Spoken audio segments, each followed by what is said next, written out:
दोस्तों, क्या आप सोच भी सकते हैं कि कोई भी अपराधी अपने काम को अंजाम देने से पहले खुला चैलेंज कर सकता है। दरअसल आज की कहानी में एक अपराधी अपने काम को अंजाम देने से पहले ही अपने व्हाट्सएप के स्टेटस में लिखता है कि 5 लोग मरने वाले हैं। और सबसे बड़ी बात कि अगले दिन ही जो कुछ भी उसने अपने व्हाट्सएप स्टेटस में लिखा था उसे करके भी दिखा देता है। हालांकि जब इस घटना को अंजाम दिया जाता है, पूरे इलाके में अफरा तफरी नहीं मचती है, बल्कि सियासी गलियारों में भी हड़कंप सा मच जाता है। पर पुलिस जब उस अपराधी को पकड़ कर लाती है, जब उससे पूछताछ की जाती है और जब वो अपराधी इस हत्या की पूरी कहानी बताता है, तो वाकई में इसे सुनने के बाद लोगों के अंदर भी इस प्रकार से गुस्सा फूटता है कि हर किसी के ज़बान से सिर्फ एक ही वर्ड निकलता है कि इस अपराधी को कड़ी से कड़ी सज़ा दी जाए। वाकई में दोस्तों, आज की जो कहानी है ये आपके भी शरीर के रोंगटे खड़े कर देने वाली है। नमस्कार, आदाब, मैं हसमुद्दीन और आप देख रहे हैं सफ़र क्राइम तक। आज की जो सच्ची घटना मैं आपको सुनाने वाला हूं, ये घटना है उत्तर प्रदेश के अमेठी शहर की। अमेठी का एक इलाका पड़ता है अहोरवा चौराहा, और इसी अहोरवा चौराहा का रहने वाला है सुनील गौतम। सुनील जिसकी उम्र है लगभग 34 साल के आसपास। सुनील की पत्नी का नाम है पूनम भारती, जिसकी उम्र है 30 साल। दरअसल सुनील के परिवार में उसकी पत्नी के अलावा सिर्फ 2 छोटी बच्चियां हैं, जिसमें से एक की उम्र 5 साल है और दूसरे की उम्र 2 साल। सुनील जो कि एक सरकारी टीचर है, ठीक ठाक पैसा कमाता है, इसीलिए घर में किसी भी चीज़ की कोई भी कमी नहीं है। बात कर रहा हूँ मैं 3 अक्टूबर 2024 के शाम के करीब 6 बजे के आसपास। दरअसल दशहरा का पहला दिन होता है। इलाके में जहाँ तहाँ पंडाल बना हुआ था, लोग मेले जाने की तैयारी कर रहे थे। हर जगह पे पुलिस भी तैनात थी। इधर सुनील भी अपनी पत्नी और बच्चों के साथ मेले जाने की तैयारी कर ही रहा था। तभी अचानक उसके घर के अंदर एक व्यक्ति एंट्री करता है और बिना कुछ बात किए बगैर ही अपने पास से एक रिवॉल्वर निकालता है और सुनील के पूरे परिवार पर एक पर एक कई सारे गोलियां चला देता है, जिसकी वजह से सुनील, उसकी पत्नी और दोनों बच्चों की घटनास्थल पर ही मौत हो जाती है। हालांकि जब वो अपने घटना को अंजाम दे देता है, वहाँ से बड़ी आराम से फरार भी हो जाता है। पर गोली चलने की आवाज़ जैसे ही वहाँ के सामने के मेडिकल दुकान में बैठे एक व्यक्ति को सुनाई देता है, वो वहाँ से भागते दौड़ते करीब 100 मीटर दूर 2 सिपाहियों के पास जाता है और सिपाहियों से कहता है कि साहब, सामने वाले मकान में गोली चलने की आवाज़ सुनाई दी है, शायद कुछ गड़बड़ है। दोनों सिपाहियों से जब इस तरह की बातें कहता है, सिपाही भी सच्चाई पता लगाने के लिए जब सुनील के घर में जाते हैं, तो घर के अंदर का नज़ारा देख उनका भी होश उड़ जाता है। दरअसल सिपाही जब घर के अंदर 4 डेड बॉडीज को देखते हैं, तुरंत ही इस बात की जानकारी अपने सीनियर अधिकारी को देते हैं। थोड़ी देर के बाद इधर पुलिस भी अपनी टीम के साथ जब पहुंचती है, तब तक ये मामला पूरे एरिया में जंगल में आग की तरफ फैल जाती है। हालांकि ये खबर थोड़ी देर के अंदर उत्तर प्रदेश के मुख्यमंत्री आदित्यनाथ योगी तक भी पहुँच जाती है। मुख्यमंत्री योगी महाराज को जब मालूम चलता है कि दलित परिवार के 4 लोगों की हत्या कर दी गई है, पुलिस के तमाम आला अधिकारी को खबर देते हुए सख्त हिदायत देते हैं कि इस केस को जल्द से जल्द सुलझाया जाए। इधर मुख्यमंत्री का जैसे ही आदेश होता है, इलाके के तमाम आईजी और डीआईजी भी घटनास्थल पर पहुंच जाते हैं और जब घटनास्थल की मुआयना की जाती है, तो वहां पे 9 खोखें बरामद होती है। पुलिस सबसे पहले इस बात की जानकारी गौतम के पिता राम गोपाल को देती है। राम गोपाल जो मूल रूप से बरेली के सुदामापुर गाँव के रहने वाले हैं। इधर राम गोपाल को जब मालूम चलता है, राम गोपाल भी अपने परिवार के साथ जब सुनील के घर पे पहुंचते हैं और जब अपने बेटा और बहू साथ ही साथ नातिनों की जब डेड बॉडी को देखते हैं, देखने के बाद वहीं पे बेहोश हो जाते हैं। पुलिस सबसे पहले डेड बॉडी को अपने कब्जे में लेकर पोस्टमार्टम के लिए भेज देती है और फिर इस पूरे वारदात के बारे में सुनील के पिता राम गोपाल से पूछताछ करती है। इस पर राम गोपाल पुलिस वालों को जवाब देते हैं कि साहब, मेरे बेटे और उसके परिवार की हत्या किसी और ने नहीं, बल्कि सुनील के ही दोस्त चंदन वर्मा ने किया है। चंदन जिसकी उम्र है लगभग 24 साल के आसपास, जो रायबरेली के मटिया इलाके का रहने वाला है। राम गोपाल जब चंदन का नाम लेते हैं, पुलिस राम गोपाल के ही तहरीर पे चंदन के नाम पे नामजद मुकदमा दर्ज कर लेती है और फिर चंदन के बारे में पूछताछ करने के लिए जब उसके घर पे जाती है, तो मालूम चलता है कि चंदन भी अपना घर छोड़ करके फरार हो चुका है। लेकिन जब इस घटना के बारे में आसपास के तमाम छोटे बड़े नेताओं को जब मालूम चलता है, सारे नेता भी इधर राम गोपाल के घर पे पहुंच जाते हैं और इधर पुलिस उसी रात को ही चारों डेड बॉडी का पोस्टमार्टम कराने के बाद डेड बॉडी राम गोपाल के परिवार के हवाले कर देती है। इधर राम गोपाल जब अपने बेटे और बहू दोनों नातिनों की डेड बॉडी को लेकर अपने गांव में जाते हैं, गांव के लोग जब चार चार डेड बॉडी को देखते हैं, सबके अंदर गुस्सा फूट फूट करके बाहर निकलता है। इससे पहले कि मामला और काफ़ी तूल पकड़ ले, पुलिस काफ़ी बल में वहाँ पर तैनात हो जाती है और फिर पुलिस के ही देखरेख में चारों डेड बॉडीज़ का अंतिम संस्कार भी किया जाता है। हालांकि जब नेताओं को मालूम चलता है, नेता जब राम गोपाल के घर पे पहुंचते हैं तो सांत्वना देने के साथ साथ कई तरह का चेक काट करके भी उनकी आर्थिक मदद भी करते हैं। इधर पुलिस जब राम गोपाल को लेकर के उत्तर प्रदेश के मुख्यमंत्री आदित्यनाथ योगी से जब मिलवाती है, योगी जब उनसे पूछताछ करते हैं तो राम गोपाल भी मुख्यमंत्री से कहते हैं कि साहब हमें इसका मुआवजा चाहिए। हालांकि उत्तर प्रदेश के जो मुख्यमंत्री योगी आदित्यनाथ होते हैं, उन्हें इस केस का इंसाफ दिलाने की तो बात करते ही हैं, उन्हें आर्थिक मदद देने का भी वादा करते हैं। लेकिन पुलिस के ऊपर इस प्रकार से दबाव हो जाता है कि पुलिस अब काफ़ी सरगर्मी से चंदन को ढूंढना शुरू कर देती है। तभी अगले दिन 4 अक्टूबर को पुलिस को मालूम चलता है कि दरअसल चंदन प्रयागराज में है। पुलिस बिना वक्त गंवाए अपने टीम के साथ प्रयागराज में पहुंचती तो है, लेकिन तब तक चंदन वहां से दिल्ली के लिए रवाना हो चुका था। आखिरकार पुलिस भी चंदन का पीछा करने लगती है और 4 अक्टूबर को ही शाम के करीब 2:45 बजे के आसपास उत्तर प्रदेश के नोएडा से एक टोल प्लाजा से चंदन को गिरफ्तार कर लेती है। 4 अक्टूबर को पुलिस जब चंदन को गिरफ्तार करके थाने में लेकर रात्रि के करीब 11 बजे के आसपास पहुंचती है, उससे कुछ पूछताछ करती है और अगले दिन 5 अक्टूबर को सुबह सुबह चंदन जिस हथियार से 4 लोगों की हत्या किया था, उस हथियार को बरामद कराने के लिए पुलिस जब चंदन को अपने साथ लेकर के जाती है, रास्ते में ही चंदन एक पुलिस अधिकारी का रिवॉल्वर छीन लेता है और पुलिस के ऊपर गोली चलाने के बाद मौके से फरार हो जाता है। हालांकि जब मौके से भागने की कोशिश करता है, पुलिस भी उसका पीछा करती है और जवाबी में पुलिस जब गोली चलाती है तो चंदन के एक गोली पैर में जाकर के लग जाती है, जिसकी वजह से चंदन घायल हो जाता है। और आखिरकार पुलिस चंदन को पकड़ने के बाद सबसे पहले नज़दीकी हॉस्पिटल में लेकर जाती है। चंदन का जब ट्रीटमेंट हो जाता है, उसके बाद से पुलिस फिर से चंदन को लेकर के थाने में आती है और फिर चंदन से गौतम और उसके पूरे परिवार की हत्या के बारे में पूछताछ करती है। इस पे चंदन भी बिना किसी सख्ती दबाव का अपना जुर्म ही नहीं कबूल करता है, बल्कि पुलिस वालों से कहता है कि हाँ साहब, उन चारों की हत्या मैंने ही किया है और मुझे अपने किए पे कोई पछतावा नहीं है।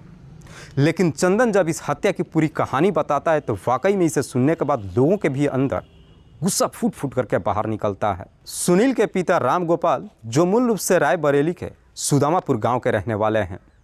दरअसल राम गोपाल के परिवार में उनकी पत्नी के अलावा 2 बेटा है और 1 बेटी है। बड़े बेटे और छोटी बेटी की शादी कर चुके हैं। इधर सुनील, जो अपने ही इलाके से जब BA की पढ़ाई कर लेता है, उसके बाद से जब उत्तर प्रदेश में सिपाही की भर्ती निकलता है, उसमें एग्ज़ाम देता है और आखिरकार उत्तर प्रदेश के पुलिस सिपाही में उसकी भर्ती भी हो जाती है। सुनील को जब नौकरी मिल जाती है, उसके बाद से राम गोपाल अपने बेटे की शादी अपने ही इलाके की रहने वाली पूनम भारती से कर देते हैं। पूनम जो कि देखने में बेहद ही खूबसूरत है। सुनील जब पूनम से शादी कर अपने घर लेकर के आता है तो खूबसूरत पत्नी पा करके बेहद ही खुश होता है। उसके बाद से समय बेहतर तरीके से गुजरने लगता है। जब 2 साल का समय गुजरता है, आखिरकार पूनम भी एक बच्ची की माँ बन जाती है। लेकिन जैसे ही 2 साल का समय गुजरता है, तब जाकर के सुनील को लगता है कि जो वो उत्तर प्रदेश के पुलिस में सिपाही की नौकरी कर रहा है, दरअसल ये नौकरी उसके लिए नहीं है। उसके बाद से अब सुनील सिपाही पद की नौकरी छोड़ने का फैसला कर लेता है। इसकी रीज़न मात्र 2 होती है। एक तो सुनील अपने परिवार को समय नहीं दे पाता है, दूसरी जो पुलिसिया लैंग्वेज है उसे बिल्कुल पसंद नहीं आती है। इसीलिए सुनील अब सिपाही की नौकरी छोड़ने का फैसला कर लेता है और फिर से जब उत्तर प्रदेश में शिक्षक भर्ती की नौकरी निकलती है, इसमें भी ट्राई करता है, जिसमें आखिरकार सुनील को शिक्षक की नौकरी मिल जाती है। और सुनील को जब शिक्षक की नौकरी मिल जाती है, उसके बाद से सिपाही पद से इस्तीफा दे देता है। लेकिन सुनील को जब टीचर की नौकरी मिलती है, उसकी पहली पोस्टिंग अमेठी के मटिया इलाके में होती है, जो उसके घर से लगभग 35 किलोमीटर दूर होता है। कुछ महीनों तक अप डाउन कर करके सुनील तो अपनी नौकरी कर लेता है, लेकिन जब उसे काफ़ी हरासमेंट हो जाती है, आखिरकार अमेठी के मटिया इलाके में ही रहने का फैसला कर लेता है और एक दिन अपनी पत्नी और बच्ची को लेकर के इसी अमेठी के मटिया इलाके में जाता है और एक किराए का कमरा लेकर के रहने लगता है।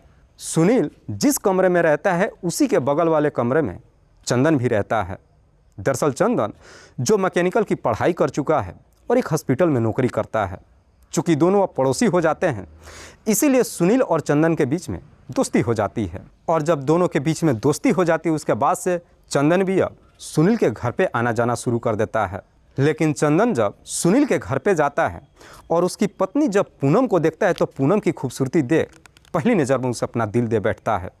उसके बाद से जब भी सुनील के घर पे जाता है, पूनम से हंसी मजाक में कुछ ऐसी बातें कह देता है जिसे सुनने के बाद पूनम को भी समझने में देर नहीं लगता है कि चंदन उसे चाहता क्या है। लेकिन बार बार जब पूनम से हंसी मजाक करने लगता है और जैसे ही कुछ महीने का समय गुजरता है, इधर कहीं ना कहीं पूनम भी अब चंदन को पसंद करने लगती है, जिसकी वजह से चंदन और पूनम के बीच में प्रेम प्रसंग ही नहीं शुरू होता है, बल्कि एक दिन ऐसा भी समय आता है जब दोनों मान मर्यादा की सारी सीमाएं तोड़ देते हैं। दरअसल पूनम के घर के अंदर ही चंदन और पूनम के बीच में अवैध संबंध बन जाता है और एक बार जब यह सिलसिला शुरू होता है, उसके बाद से कभी रुकने का नाम ही नहीं लेता है। पर जैसे ही कुछ महीने का समय गुजरता है, आखिरकार एक दिन इस बात की जानकारी पूनम के पति सुनील को मालूम चल जाता है। हालांकि सुनील को जब अपनी पत्नी की सारी सच्चाई मालूम चलता है, सुनील भी काफ़ी समझदारी से कदम उठाता है। सबसे पहले सुनील अपनी पत्नी को समझाते हुए कहता है कि जो कुछ भी कर रही हो ये ठीक नहीं है, अभी भी कुछ नहीं बिगड़ा है, अपने कदम को रोक लो। साथ ही साथ चंदन को भी हिदायत दे देता है कि आज के बाद से तुम्हें मेरे घर पे आने की कोई ज़रूरत नहीं है। हालांकि जब कुछ महीनों का और समय गुजरता है, इधर पूनम दूसरे बच्चे की भी मां बन जाती है। लेकिन दूसरा बच्चा इस दुनिया में आने के बावजूद भी ना तो पूनम अपने आदतों में कोई सुधार करती है और ना ही अपने पति की बात मानती है।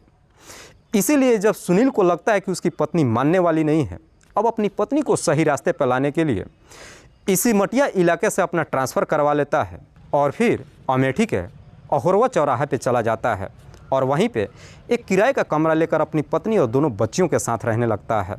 हालांकि सुनील अपनी पत्नी को लेकर के अमेठी में तो चला आता है, लेकिन बावजूद इसके ना तो पूनम ही चंदन से बातचीत करना बंद करती है और ना ही चंदन पूनम से मिलना जुलना बंद करता है। दरअसल सुनील जब अपनी पत्नी को लेकर अमेठी में आ जाता है, उसके बाद से चंदन सुनील के दूसरे भी मकान पे पूनम से मिलने के लिए जाने लगता है। लेकिन उसके दूसरे मकान पे भी जब चंदन मिलने के लिए जाता है, इस बात की जानकारी सुनील को मालूम चल जाता है और सुनील अब अपनी पत्नी को आड़े हाथों लेता है। तब जाकर के पूनम को समझ में आता है और आखिरकार पूनम भी अब चंदन से बातचीत करना बंद कर देती है। लेकिन शायद तब तक काफ़ी देर हो चुकी थी, क्योंकि पूनम के लाख मना करने के बावजूद भी चंदन उसकी बात मानने के लिए तैयार नहीं होता है। बार बार जब पूनम के नंबर पर फ़ोन करता है, पूनम जब उसका फ़ोन नहीं उठाती है, चंदन अब पूनम के कमरे पे चला जाता है और जाकर उसे तरह तरह की धमकी देने लगता है। हालांकि चंदन जब पूनम को धमकी देता है तो सुनील भी अपनी पत्नी को समझाते हुए कहता है कि हम थाने में चलते हैं और चंदन के ऊपर मुकदमा दर्ज करा देते हैं। लेकिन पूनम अपने पति के साथ थाने में सिर्फ इसलिए नहीं जाती है क्योंकि चंदन एक नंबर का छटा हुआ बदमाश था। इसीलिए सुनील के लाख कहने के बावजूद भी पूनम थाने में जाने के लिए तैयार नहीं होती है। जब कुछ महीनों का समय गुजरता है, एक दिन सुनील की छोटी बेटी की तबीयत खराब हो जाती है और फिर अपनी पत्नी और बेटी को लेकर के अमेठी के एक हॉस्पिटल में दिखाने के लिए जाता है। लेकिन हॉस्पिटल में जब जाता है, इस बात की जानकारी चंदन को मालूम चल जाता है और जब उधर से सुनील अपनी पत्नी के साथ घर के लिए निकलता है तो रास्ते में ही चंदन दोनों को रोक लेता है और फिर रास्ते में ही पूनम के साथ छेड़खानी करने लगता है, जिसकी वजह से सुनील भी एकदम से गुस्से में आ जाता है और फिर अपनी पत्नी को लेकर के नज़दीकी थाने में जाता है और चंदन के नाम पर नामजद मुकदमा दर्ज करा देता है। जब मुकदमा दर्ज हो जाती है, उसके बाद से पुलिस भी चंदन को गिरफ्तार कर लेती है। पर जैसे ही एक सप्ताह का समय गुजरता है, एक सप्ताह के बाद ही चंदन बेल पे रिहा हो जाता है और जब बेल पे रिहा होता है, फिर से जाकर के पूनम से मुलाकात करता है और कहता है कि मुझे मेरी गलतियों को माफ़ कर दो, आइंदा से मैं दोबारा इसी गलती नहीं करूँगा। हालांकि चंदन जब अपनी गलतियों की माफ़ी मांगता है, सुनील और उसकी पत्नी भी उसे माफ़ कर देते हैं। पर जैसे ही कुछ सप्ताह का समय गुजरता है, चंदन फिर से अपने वादे से मुकर जाता है और फिर पूनम को परेशान करने लगता है। चंदन जब अपनी तमाम कोशिश कर लेता है, जब उसे पूरा यकीन हो जाता है कि पूनम उसके पास नहीं आने वाली है, आखिरकार चंदन मजबूर होकर के पूनम के पूरे परिवार को इस दुनिया से हटाने का तय कर देता है। और जब अपना पूरा प्लान तैयार कर लेता है, इसी प्लान के तहत सबसे पहले एक हथियार का इंतज़ाम करता है। जब उसे हथियार मिल जाती है, अपने काम को अंजाम देने से ठीक एक दिन पहले ही अपने व्हाट्सएप पे स्टेटस लगाता है कि 5 लोग मरने वाले हैं। हालांकि सुनील के परिवार में सिर्फ 4 ही लोग थे, लेकिन उसने अपने व्हाट्सएप स्टेटस में 5 लोगों का जिक्र किया था। दरअसल चंदन जो उन चारों की हत्या करने के बाद खुद को भी खत्म करने का फैसला कर लिया था। जब अपना पूरा प्लान तैयार कर लेता है, इसी प्लान के तहत 3 अक्टूबर 2024 को शाम के करीब 6 बजे के आसपास चंदन उस हथियार को लेकर के सुनील के घर में एंट्री कर जाता है। उस वक्त सुनील जो अपनी पत्नी और दोनों बच्चियों से बैठ करके बातचीत कर रहा था।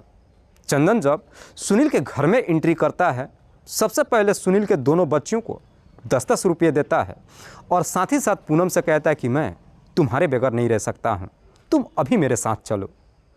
अपने साथ ले जाने के लिए जब कहता है, पूनम भी गुस्से में आ जाती है और कहती है, तुम पागल हो चुके हो, मैं तुम्हारे साथ कहीं नहीं जाने वाली हूँ और बेहतर है कि तुम भी यहाँ से चले जाओ, वरना मैं पुलिस को बुला दूँगी। पूनम जैसे ही पुलिस का नाम लेती है, चंदन अपने पास से उस हथियार को निकालता है और पूनम के ऊपर एक पर एक 2 गोलियां चला देता है। इधर सुनील जब सामने आता है तो उसी हथियार से चंदन सुनील के ऊपर भी 3 गोलियां चला देता है। लेकिन चंदन 2 ही हत्या करने के बाद नहीं रुकता है, बल्कि सुनील की जो मासूम 2 छोटी बच्चियां होती हैं, उन दोनों बच्चियों के ऊपर भी 1-1 गोलियां चला देता है, जिसकी वजह से चारों की घटनास्थल पर मौत हो जाती है। उसके बाद से चंदन उसी हथियार से अपने ऊपर भी गोली चलाने की कोशिश करता है, लेकिन शायद तब तक उस हथियार के स्प्रिंग निकल करके नीचे गिर चुकी थी, जिसकी वजह से गोली नहीं चल पाती है। जब गोली नहीं चल पाती है, चंदन इस प्रकार से डर जाता है कि आखिरकार मौका देखकर वहाँ से फरार हो जाता है। वाकई में चंदन जब ये पूरी कहानी पुलिस को बताता है, उसके बाद से पुलिस चंदन को अपने हिरासत में लेने के बाद अगले दिन जिला अदालत में पेश करती है, जहाँ से उसे जेल भेज दिया जाता है। दोस्तों, इस पूरी घटना के बारे में आप क्या सोचते हैं? आप अपनी राय हमें कमेंट बॉक्स में ज़रूर दीजिएगा। जाते जाते मैं आपको बता दूं कि कुछ मेरे व्यूअर्स हैं जो रोज़ाना मेरे इस वीडियो को देखते ही नहीं हैं, बल्कि अपना कीमती समय निकाल कर मुझे अपना प्यार भी देते हैं, जिनमें से एक का नाम है रऊफ़ अंसारी। रऊफ़ अंसारी जो ये यमुनानगर बिहार प्रदेश के रहने वाले हैं। दूसरे मेरे व्यूअर हैं जयप्रकाश सिंह। जयप्रकाश सिंह जो हमीरपुर उत्तर प्रदेश के रहने वाले हैं। तीसरे मेरे व्यूअर हैं जयपाल सिंह देसवाल। जयपाल सिंह देसवाल जो झज्जर हरियाणा प्रदेश के रहने वाले हैं। चौथे मेरे व्यूअर हैं मोहम्मद सुहाद। मोहम्मद सुहाद जो बेगूसराय बिहार प्रदेश के रहने वाले हैं। लास्ट मेरे व्यूअर हैं छगन दास। छगन दास जो खरड़ा बांध जिला पाली राजस्थान प्रदेश के रहने वाले हैं। मैं आप तमाम व्यूअर्स को तहे दिल से शुक्रिया अदा करता हूं। कल फिर मिलते हैं एक और नई सच्ची घटना के साथ। तब तक के लिए जय हिंद, जय भारत।